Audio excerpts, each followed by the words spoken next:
suis le docteur Nicolas Tassou, je suis le directeur médical assistance de l'International SOS Paris et Genève.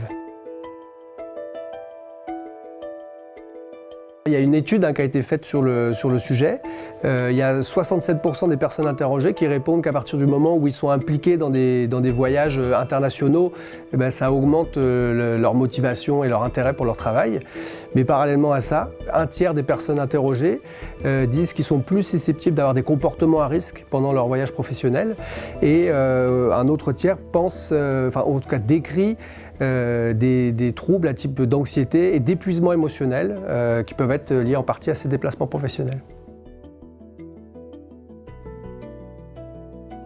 Les principaux problèmes, c'est du stress et de l'anxiété pendant le voyage d'affaires. Il y a tout un tas de facteurs qui concourent à ça. Il peut y avoir un manque de sommeil ou un sommeil de moins bonne qualité par rapport à d'habitude, des mauvaises habitudes alimentaires, un rythme de travail qui va fortement s'accélérer avec beaucoup d'heures supplémentaires, beaucoup de pression au travail. Et puis il peut y avoir un choc culturel, on n'est pas habitué à l'environnement dans lequel on se retrouve. Et enfin, une inquiétude un peu globale autour de sa sécurité, de sa santé pendant ce voyage d'affaires. Étonnamment, il n'y a que 11% des compagnies du secteur privé qui disent mettre en œuvre une politique particulière pour la santé et le bien-être mental de leurs voyageurs d'affaires. D'autant plus qu'on sait qu'un voyageur qui se sent bien et voyage dans de bonnes conditions verra sa productivité augmenter. Et il y a un devoir de la part des employeurs de faire voyager leurs collaborateurs dans de bonnes conditions et de veiller pendant un voyage à leur bien-être physique et mental.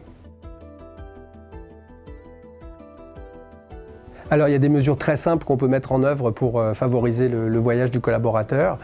Prendre un routing le plus simple possible pour aller sur le lieu de voyage professionnel. Prendre un billet en classe affaires quand on voyage plus de 6 heures fait partie des bonnes pratiques.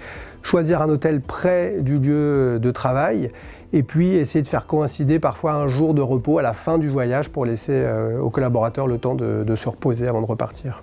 Alors enfin, parmi ces bonnes pratiques, on encourage aussi à avoir un plan d'assistance, ce qui permet aux collaborateurs d'avoir un accès 24 heures sur 24, un support émotionnel via sa compagnie d'assistance médicale.